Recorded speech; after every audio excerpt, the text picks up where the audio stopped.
Don't miss any content. Don't forget to subscribe and click the notification bell. Hey guys, welcome back to Sahara Football. As usual, I'm your host, Selassie Fiawe. Today I have some interesting news for you. We're going to talk about the World Cup qualifiers.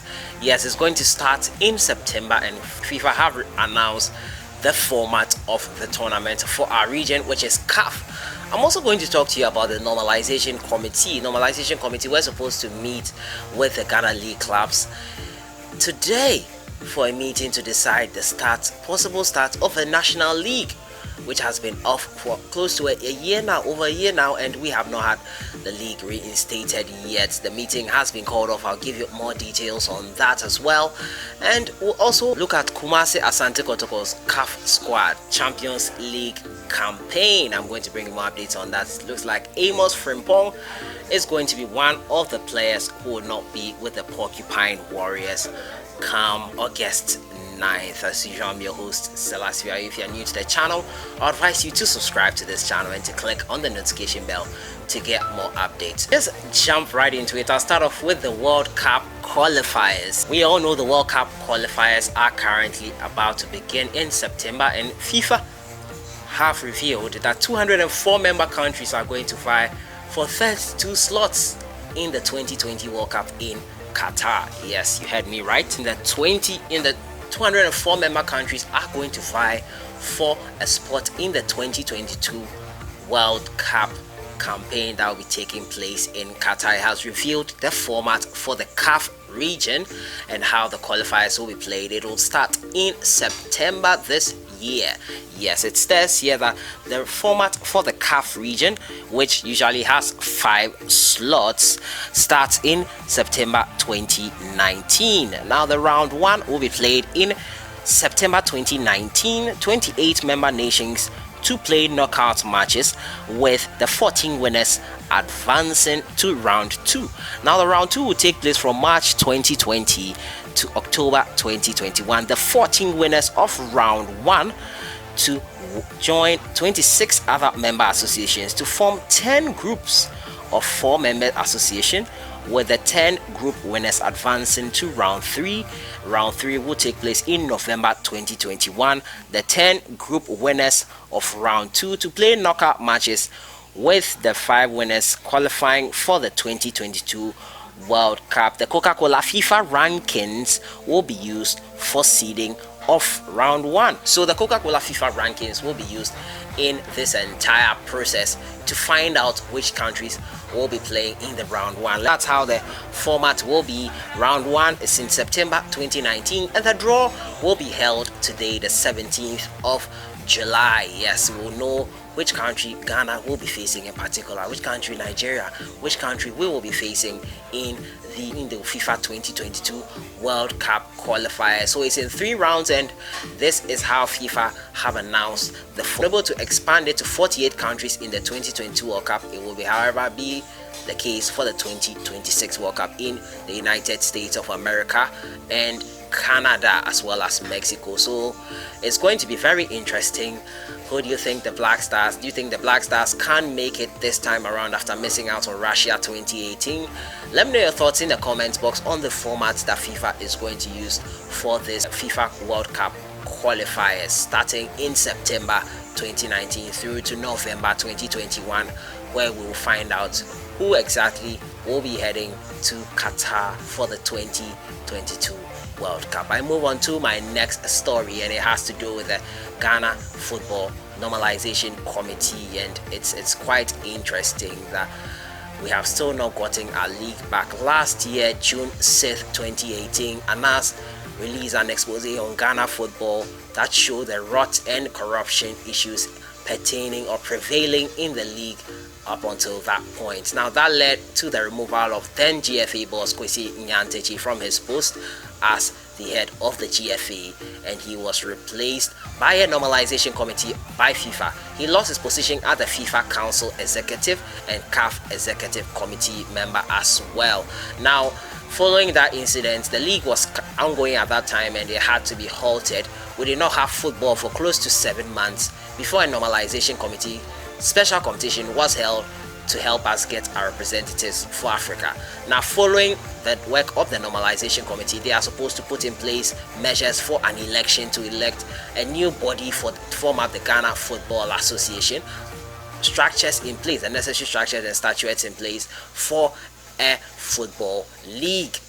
Till now, nothing of that note. Today, they wanted to meet the Ghana League Clubs Association to put that in order, but unfortunately, that has been called off. They have stated their disinterest by the Ghana League clubs on the matter, but it has been explained here why the Ghana League clubs did not want to meet the normalization committee. I'll give you the audio, but before then, this is the statement released by the normalization committee as to why the cancellation of the meeting with the league clubs, which was scheduled for today. Now, the meeting was to deliberate on the proposal to synchronize Ghana's calendar with Europe, as mooted by some club officials. Now, the cancellation of the meeting, originally scheduled for Wednesday, 17th July, is necessitated by discouraging response from the invited clubs. Now, the GFA NC will avail itself of future stakeholder arguments on the above statement matter when necessary. Now, the GFA NC wishes to state unequivocally that it is determined to wrap up with the stipulated mandate as spelled out by the Federation of International Football Association, that's FIFA.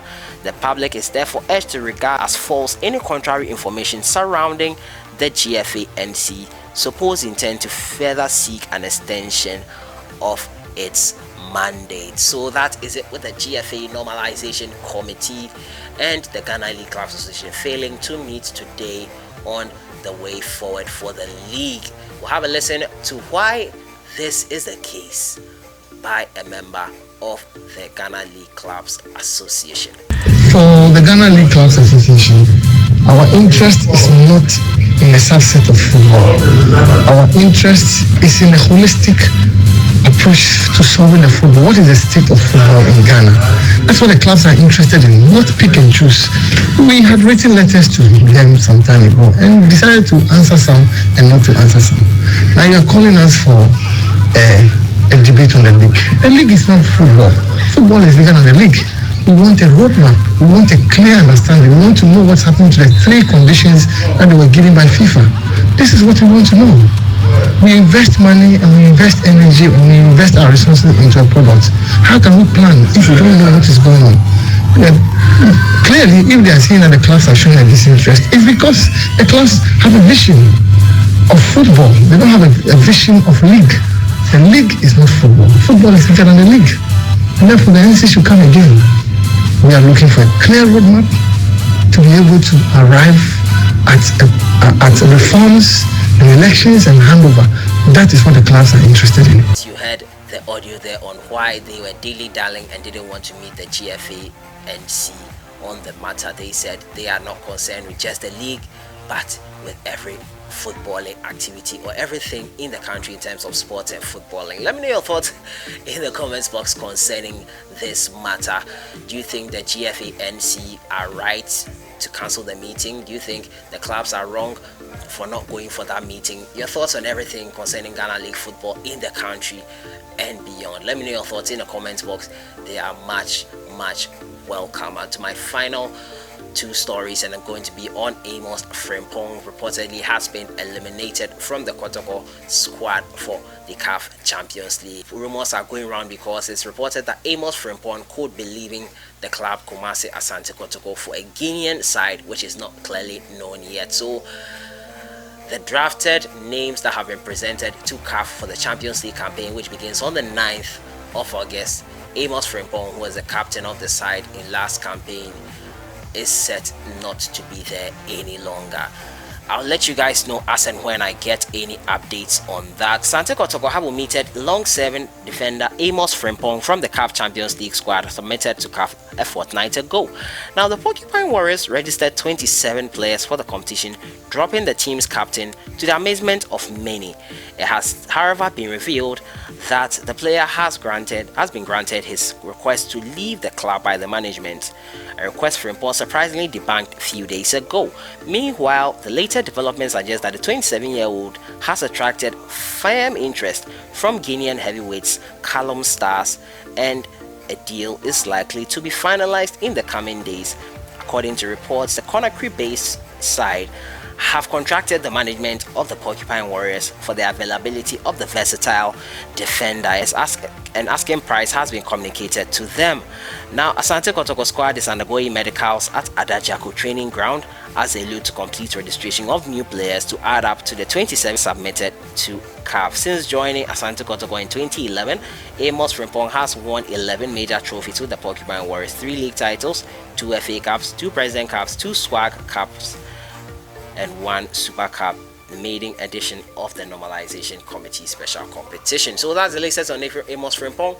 He's likely to leave the Porcupine Warriors. What do you think about that? Let me know your thoughts in the comments box. I'll end with Rahman reportedly securing a move to Marseille. Yes, it's likely Rahman will be moving to Olympic Marseille. You know, he's had a torrid time in terms of injury and all that. It's kind of refreshing to see that he's making a positive move. He was with Chelsea, moved to Schalke, back to Chelsea. Chelsea loaned him out to Stade de Rennes, and he was impressive there. It's like Olympic Marseille are interested in the Ghanaian defender. The Chelsea left back popped up on the radar of the European heavyweights after impressing on loan at Stade de Rennes last season.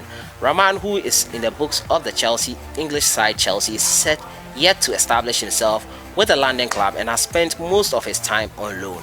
But reports indicate Olympic Marseille are set to make a €5 million bid for the Ghana left back, who is back on form following his stupendous performance at the Nations Cup. Leforsen narrowly missed out on a place in next year's UEFA Champions League, but will compete in the Europa League, and the clubs are beefing up the squad for the competition and the League One, with Rahman, who is expected to give competition to former Aston Villa left back Jordan Amavi. Rahman played 11 times for Stade de Rennes, scoring a goal and making an assist. So that's the latest on Rahman moving to Olympic Marseille. Let me know your thoughts on that piece of information. I think it's a positive move there for the Ghana left back. So that has been it for today. The format of the 2022 World Cup qualifiers, which begins in September, has been revealed. It's quite interesting. Your thoughts are welcome. And also Rahman moving to Olympic Marseille. AMOS FRIMPONG out of Kumasi Asante Kotoko squad for CAF Champions League. Normalization Committee's failure to meet with the clubs and decide a start for the league date. What do you think about that? I'll see you guys in the next one. Don't forget to subscribe to Sahara Football Beta. First comment pinned here. Enjoy your day.